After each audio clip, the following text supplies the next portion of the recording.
Hello there, Ray here, and today I'm going to explain how you can load the end dimension without a player. There seems to be this myth among the technical Minecraft community that you cannot load the end dimension without a player being in that dimension.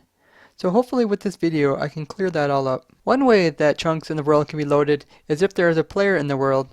Here we have a player, and with the render distance set to 10, this player is loading a 21 by 21 chunk area.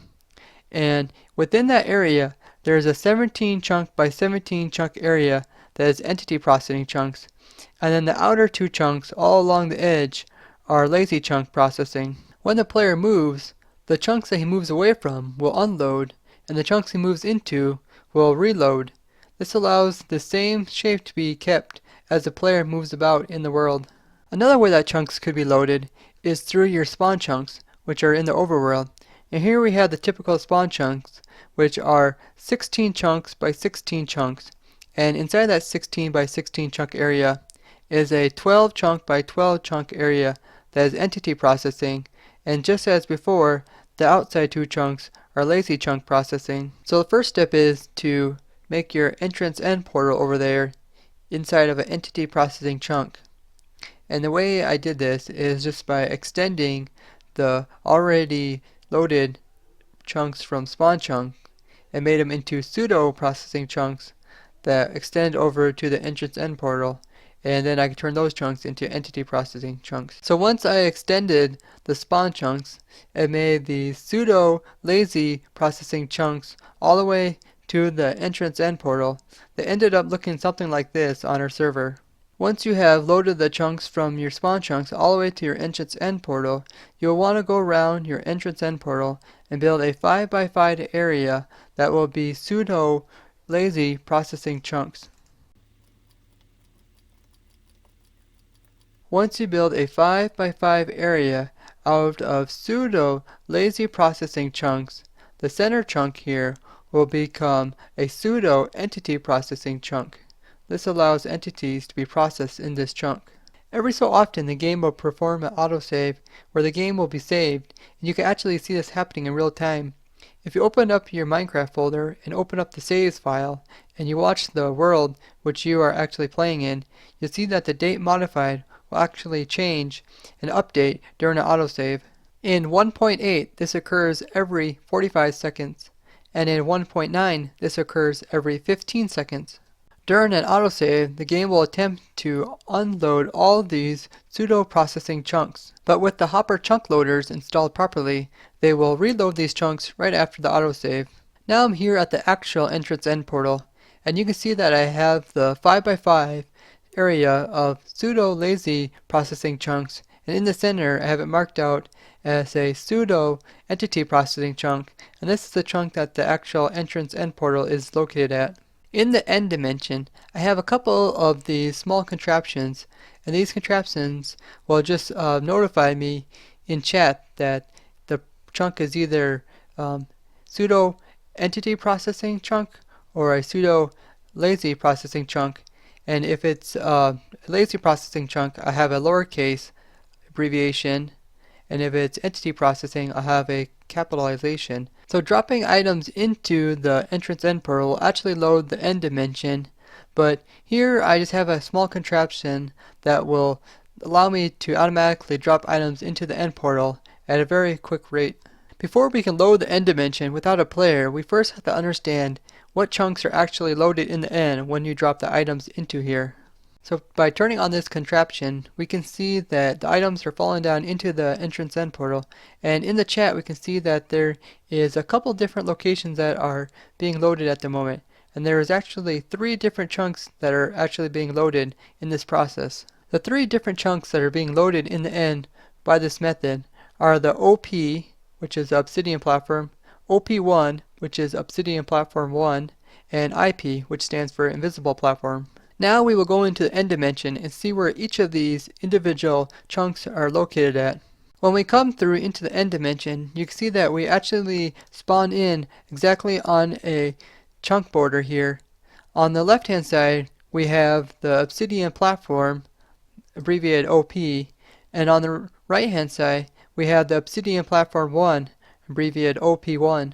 We found two of the three chunks that are being loaded in the end. We found OP and OP1, and now we just gotta find IP. And IP is what I'm calling invisible platform, and it is at the location in the end as the same coordinates as the entrance end portal is in the overworld. So currently we are at 480, negative 550. So if we go into the end dimension and we teleport ourselves to negative 400 or negative 480, positive 480, 80, negative 550, we can see that we are here at the invisible platform location. There is nothing here at the invisible platform location other than what I have built here. And you can see that the items that we pushed into the entrance end portal, none of them have popped up in this location, even though they have came through and loaded this chunk. The way I discovered the invisible platform location is by working on the Sandciniator. I noticed that sometimes while going into the entrance end portal, I was teleported out here in these coordinates here, far away from where the actual obsidian platform is, and it just happened to be the same coordinates as the entrance end portal. The second way I noticed it is when I opened up MCEdit and looked at a chunk overview of this location. You'll notice that there is a huge area out here far away from your end island that is loaded for no apparent reason. The invisible platform location is caused from a bug where items that are sometimes sent into the entrance end portal will appear here and then be corrected and be sent over at the normal obsidian platform where you normally spawn in. The way you can load the end dimension without a player in 1.8 as pseudo lazy chunk processing is by going into the end dimension and then taking one of the three initial chunks that are loaded by the process of dropping items into them. So here we were at obsidian platform 1, and if we take one of these initially loaded chunks and we come over here and we load a next door neighbor chunk, so we just got our hopper pointing into there with item. So now it's loading this chunk here, and now we do the same thing but going backwards, back into the initial chunk that it started from. We will have it so that these two chunks are linked to each other. This cannot be done with two of the same chunks that are initially loaded, so you can't do this with Obsidian Platform and Obsidian Platform 1. Now that we have the two chunks in the end dimension linked together, we can come over here to our entrance end portal and just throw one item in, and you can see that the end dimension becomes loaded and that it stays loaded until the next autosave occurs. So to keep this process going without a player here to constantly push items into the entrance end portal, you would need approximately 10 chickens here that are laying eggs, and then have it so that the chickens will drop their egg into the entrance end portal every 45 seconds for 1.8. That way they can continually loading the end right after an autosave occurs. Here I linked up some other locations around the end, so you can see that there are some other ones popping up, such as IP1 and OP2 and some other locations that are around there, OP3. So you can actually continue linking these together to pick up on other chunks around the area. Taking the initial chunk that is loaded, such as the obsidian platform, and building the 5x5 area of pseudo-lazy processing chunks does not cause the center chunk to be entity processing. This is because of the invisible platform bug. If you happen to understand how the invisible platform bug occurs, you would probably also understand how to make the end in 1.8 a pseudo entity processing chunk. I've seen some comments saying that the trick that Tess showed, where you can load far off chunks with the arrow putting it in a null coordinates position where it checks the chunk every so often, allowing it to be loaded, does not work in the end. And this is untrue. The arrow trick actually works just fine in the end. So here I'm at 0, 0 in the end, and I am loading this area, and I have a string here allows you to see the location of 0, 0, and you can see on the right hand side it says that the tripwire is powered. This is because the arrow is actually here even though it's invisible, and it's just sitting there in a null location, and it is currently loading a location called GG. So in the chat you can see once in a while the uppercase letters GG will come by, just showing that it is entity processing, and it's out at 500, 500, so it is working just fine in the end. It is possible to keep the end loaded right through an autosave if you load a large number of chunks and you leave the end will stay loaded, but as you can see off in the top right hand corner, I'm using a tick speed mod made by Cubitic, and you can see that the difference between the server ticks and the client ticks are quite a bit. And if I cause more lag, you can see that the server falls behind while the client stays quite up to date. And this actually causes the autosave to be delayed. And even if I pause the game in this would replicate autosave. Let's see, shut this off so that nothing's going through. Pause the game. This would normally unload the chunks in the end, but here I can come back out of it. And you see that the chunks in the end are still loaded, and this is just because of the client falling behind the server, and it's not actually accepting autosave, and it's continuing to stay loaded over there. Now I'm here in 1.9, and luckily in 1.9 they finally fixed the invisible platform bug, at least the main part of it.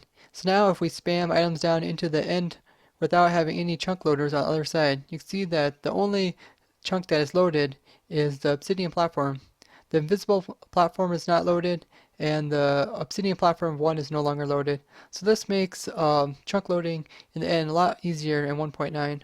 Now I just have some chunk loaders in the end that are just going away from the obsidian platform, and this will not make an entity processing, but it will make a lazy chunk. So here you can see that once I just threw one item in, that the end side stays loaded as a pseudo lazy processing chunk. So now I went ahead and in the end dimension made the chunks around the obsidian platform in a 5x5 grid into lazy chunks. So that means the center chunk where the obsidian platform is a entity processing chunk.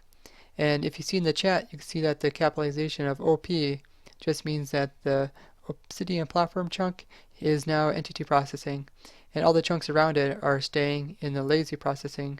So this is what it looks like in the end. Here's the obsidian platform.